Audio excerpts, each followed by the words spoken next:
warahmatullahi wabarakatuh. Perkenalkan saya Fatra Karimah. Pada kesempatan kali ini saya akan mempresentasikan tugas ujian akhir semester mata kuliah manajemen perbankan dengan topik ruang lingkup perbankan.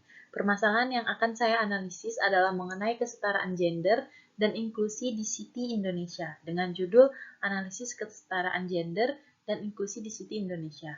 Dalam presentasi ini saya akan membahas fakta kasus permasalahan yang dapat diidentifikasikan kaitannya dengan ruang lingkup perbankan, opini saya, serta beberapa solusi yang dapat dilakukan.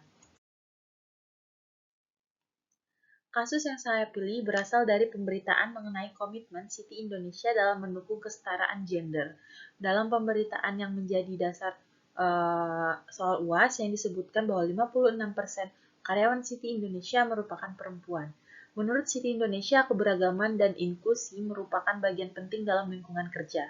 Kesetaraan gender juga dapat dikaitkan dengan penerapan prinsip meritokrasi, yaitu kesempatan yang diberikan berdasarkan kemampuan, kompetensi, dan kinerja. Menurut saya, kasus ini menarik untuk dianalisis karena sektor perbankan tidak hanya berkaitan dengan kegiatan menghimpun dan menyalurkan dana, tetapi juga berkaitan dengan bagaimana bank mengelola sumber daya manusia dan membangun tata kelola organisasi. Jadi, keberagaman tenaga kerja dapat dilihat sebagai salah satu bagian dari pengelolaan organisasi perbankan. Dari kasus tersebut, menurut saya terdapat satu hal yang perlu diperhatikan. Tingginya jumlah perempuan dalam suatu perusahaan belum tentu secara otomatis menunjukkan bahwa kesetaraan gender sudah sepenuhnya tercapai. Mengapa demikian? Karena kesetaraan tidak hanya dapat dilihat dari jumlah karyawan perempuan dan laki-laki. Kita juga perlu melihat apakah perempuan itu memiliki kesempatan yang sama dalam memperoleh pelatihan, pengembangan, kompetensi, promosi jabatan, hingga kesempatan untuk menempati posisi kepemimpinan. Oleh karena itu, permasalahan yang saya angkat adalah bagaimana Citi Indonesia dapat memastikan bahwa keberagaman gender tersebut benar-benar diikuti dengan kesempatan berkarir yang adil dan berbasis meritokrasi. Dengan kata lain, yang perlu dilihat bukan hanya berapa banyak perempuan yang bekerja di bank, tetapi juga seberapa besar kesempatan mereka untuk berkembang dalam organisasi. Selanjutnya, saya akan menghubungkan kasus ini dengan ruang lingkup perbankan. Menurut saya, terdapat beberapa aspek yang berkaitan. Yang pertama adalah sumber daya manusia. Bank merupakan organisasi yang sangat bergantung pada kualitas SDM. Kompetensi, produktivitas, dan pengembangan karyawan akan mempengaruhi kemampuan bank dalam menjalankan kegiatan operasionalnya. Kedua adalah tata kelola, kebijakan mengenai rekrutmen, promosi pengembangan karir, serta perlakuan terhadap karyawan harus dilakukan secara transparan dan dapat dipertanggungjawabkan. Yang ketiga adalah budaya organisasi. Bank perlu menciptakan lingkungan kerja yang menghargai keberagaman dan memberikan kesempatan yang adil. Kemudian yang keempat adalah kinerja dan kepercayaan. Jika pengelola SDM dilakukan secara baik dan inklusif, hal tersebut dapat mendukung kualitas organisasi dan pada akhirnya berpotensi memperkuat kepercayaan stakeholder terhadap bank. Hal ini juga sejalan dengan perhatian OJK terhadap kualitas dan kuantitas sumber daya manusia sebagai salah satu perangkat pendukung pengembangan perbankan. Selanjutnya saya akan menyampaikan beberapa data pendukung. Dalam kasus yang menjadi soal UAS tersebut disebutkan bahwa tahun 2022, 56% karyawan Citi Indonesia adalah perempuan. Kemudian berdasarkan annual report Citi Indonesia tahun 2022, komposisi karyawan perempuan tercatat sekitar 57%. Sementara itu berdasarkan annual report Citi Indonesia tahun 2023 per 31 Oktober 2023, sebanyak 57,4% karyawan Citi Indonesia adalah perempuan. Yang menurut saya lebih menarik adalah data mengenai posisi kepemimpinan.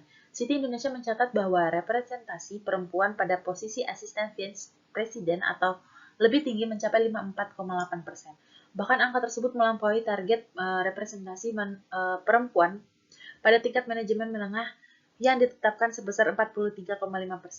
Jadi, dari data tersebut dapat dilihat bahwa keterwakilan perempuan di Citi Indonesia bukan hanya berada pada jumlah keseluruhan karyawan, tapi juga terlihat pada posisi manajemen. Selanjutnya, kita dapat melihat bahwa Citi Indonesia tidak hanya mencantumkan komposisi karyawan berdasarkan gender, tetapi juga memiliki beberapa program yang mendukung pemberdayaan perempuan. Salah satunya adalah Citi Indonesia Women Network atau IWN. Program ini diluncurkan pada tahun 2020 dan memiliki berbagai kegiatan seperti webinar, sharing session, dan mentoring yang berfokus pada pemberdayaan manusia atau perempuan. Selain itu, Citi juga menggunakan pendekatan hire, promote, dan retain more women yang pada dasarnya berupaya memberikan kesempatan dan pertimbangan yang sama kepada berbagai kelompok dalam proses pengelolaan SDM.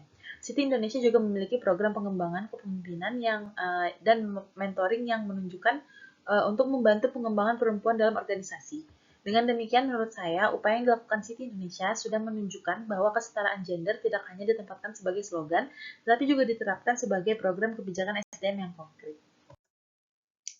Berdasarkan fakta dan data yang telah saya jelaskan, saya melihat terdapat beberapa hal positif sekaligus tantangan. Dari posisi positif, Citi Indonesia memiliki representasi perempuan yang cukup tinggi dan relatif konsisten. Selain itu, terdapat program selain Women Network, mentoring, dan pengembangan kepemimpinan. Hal ini merupakan langkah baik karena perempuan tidak hanya ditempatkan sebagai bagian dari jumlah tenaga kerja, tetapi juga mendapatkan dukungan untuk berkembang. Namun, menurut opini saya, masih terdapat tantangan. Kesetaraan gender seharusnya tidak hanya diukur dari jumlah perempuan yang bekerja di perusahaan. Bank juga perlu memastikan bahwa perempuan memiliki akses yang setara terhadap pelatihan, promosi, pengembangan karir, dan posisi strategis. Karena itu, prinsip meritokrasi menjadi penting. Menurut saya, setiap keputusan mengenai karir harus didasarkan pada kompetensi dan kinerja, bukan berdasarkan gender. Jadi, keberagaman dan meritokrasi seharusnya berjalan bersama. Selanjutnya adalah solusi yang saya rekomendasikan. Solusi pertama adalah menetapkan indikator atau KPI kesetaraan gender dalam proses pengelolaan SDM. Misalnya, Bank dapat memantau perbandingan laki-laki dan perempuan dalam proses rekrutmen, promosi, pelatihan, hingga successioning planning. Kedua, proses rekrutmen dan promosi harus menggunakan mekanisme yang struktur dan berbasis kompetensi sehingga potensi bias dapat diminimalkan. Ketiga, program monitoring dan sponsorship dapat diperluas khususnya bagi perempuan yang memiliki potensi untuk masuk ke posisi strategis. Yang keempat, bank dapat melakukan pemantauan secara berkala terhadap kesenjangan gender yang dipantau bukan hanya jumlah karyawan tapi juga promosi, akses pelatihan, remunerasi, dan turnover. Yang kelima, bank perlu memastikan kesediaan saluran pengaduan yang aman apabila terjadi diskriminasi atau perlakuan tidak adil. Dan yang terakhir adalah menurut saya kesetaraan gender tidak hanya menjadi tanggung jawab perempuan, karyawan laki-laki dan para pemimpin juga perlu terlibat sebagai bagian dari budaya organisasi yang inklusif. Agar solusi tersebut tidak menjadi teori, maka diperlukan implementasi secara bertahap. Dalam jangka pendek, Citi Indonesia dapat melakukan audit data SDM berdasarkan gender, menentukan baseline, kemudian mengevaluasi proses rekrutmen dan promosi. Dalam jangka menengah, perusahaan dapat memperluas program mentoring, sponsorship, leadership development, dan pelatihan mengenai unconscious bias. Kemudian dalam jangka panjang, prinsip kesetaraan gender dapat diintegrasi ke dalam strategi SDM dan succession planning perusahaan. Evaluasi juga perlu dilakukan secara rutin untuk melihat apakah kebijakan yang diterapkan benar-benar menghasilkan perubahan. Dengan demikian, kesetaraan gender tidak berhenti sebagai kebijakan tertulis, tapi dapat diukur melalui hasil yang nyata. Apabila solusi tersebut dapat diterapkan secara konsisten, menurut saya akan ada beberapa dampak positif. Bagi Citi Indonesia, perusahaan dapat memiliki talent pool yang lebih luas, proses pengambilan keputusan SDM yang lebih objektif dan pipeline, kepemimpinan yang lebih beragam. Selain itu, budaya kerja juga dapat menjadi lebih inklusif. Dari sisi organisasi, kondisi tersebut dapat membantu menciptakan lingkungan kerja yang lebih sehat dan memberikan kesempatan bagi karyawan untuk berkembang berdasarkan kompetensi. Sedangkan bagi industri perbankan secara lebih luas, praktik tersebut dapat menjadi contoh bahwa keberagaman dapat berjalan bersama dengan prinsip meritokrasi. Jadi kesetaraan gender bukan hanya persoalan sosial, tapi juga dapat menjadi bagian dari pengelolaan sumber daya manusia dan tata kelola organisasi yang baik. Sebagai kesimpulan, kasus Citi Indonesia menunjukkan bahwa kesetaraan gender merupakan salah satu aspek penting dalam pengelolaan sumber daya manusia di sektor perbankan. Promosi perempuan yang lebih tinggi merupakan hal positif, namun keberhasilan kesetaraan gender tidak cukup hanya dilihat dari jumlah karyawan perempuan. Kesetaraan juga perlu dilihat dari kesempatan memperoleh pelatihan, pengembangan karir, promosi, hingga kesempatan untuk menduduki posisi kepemimpinan.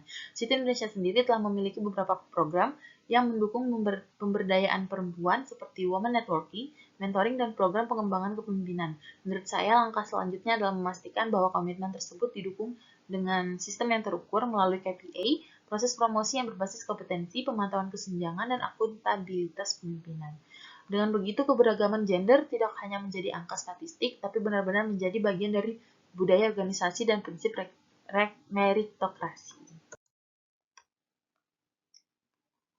Demikian presentasi UAS Manajemen Perbankan saya mengenai analisis kesetaraan gender dan inklusi di Citi Indonesia. Terima kasih. atas perhatiannya. Wassalamualaikum warahmatullahi wabarakatuh.